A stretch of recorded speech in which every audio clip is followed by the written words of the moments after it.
Top quality और consistent performance के लिए सिर्फ सिल्वर पंप। टॉप क्वालिटी और कंसिस्टेंट परफॉर्मेंस के लिए सिर्फ सिल्वर पंप, नाम याद रखना।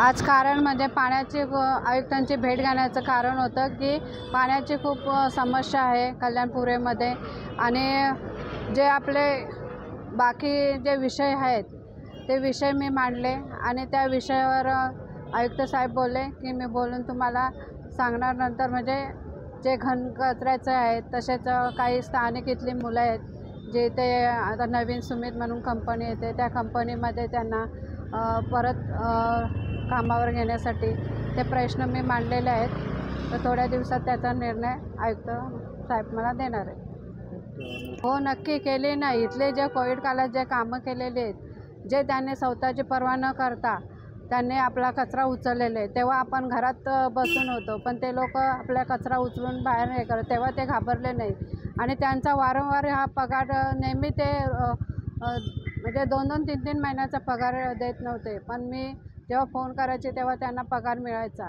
आणि जे आता पण जर आता असं होत असेल की त्यांना कामावर घेत नाही तर हा प्रश्न मी नक्की पुढे न्यायचा प्रयत्न करेन। 99 नंतर पहिल्यांदा भरती होते, जवळपास 1000च्या आसपास जागा आहे। आज आयुक्तांची भेट घेतली, काय मागणी केली? नाही, आयुक्तांची भेट ही थोड्या वेगळ्या विषयांवरती होती। कल्याणपूर्वमध्ये असलेली पाणी टंचाई, काही इतर समस्या होत्या। माननीय सुलभाताई गायकवाड यांच्या माध्यमामधून त्या सगळ्या समस्या आयुक्तांच्या निदर्शनास आणून दिल्या। त्यात पाणी टंचाईचा मोठा विषय होता। त्याचबरोबर खडीगुळवलीमध्ये जे आता डम्पिंगचं म्हणजे कचऱ्याची जी काही विल्हेवाट लावण्यासाठी त्या ठिकाणी शिफ्टिंगचं एक प्रोजेक्ट त्या ठिकाणी होतं त्या संदर्भातला विषय होता आणि इतरही अनेक विषय होते।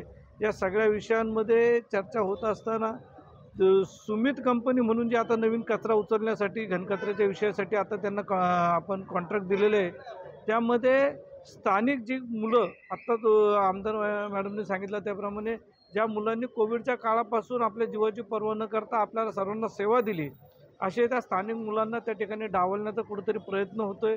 त्या मुलांना जवळपास 200-250 ही मुलं आहेत आणि त्यांनासुद्धा नोकरीमध्ये त्यांना कायम ठेवावं आणि सुमित कंपनीच्या माध्यमातून त्यांचा रोजगार हिरावून घेतला जाऊ नये यासाठी सुद्धा चर्चा झाली।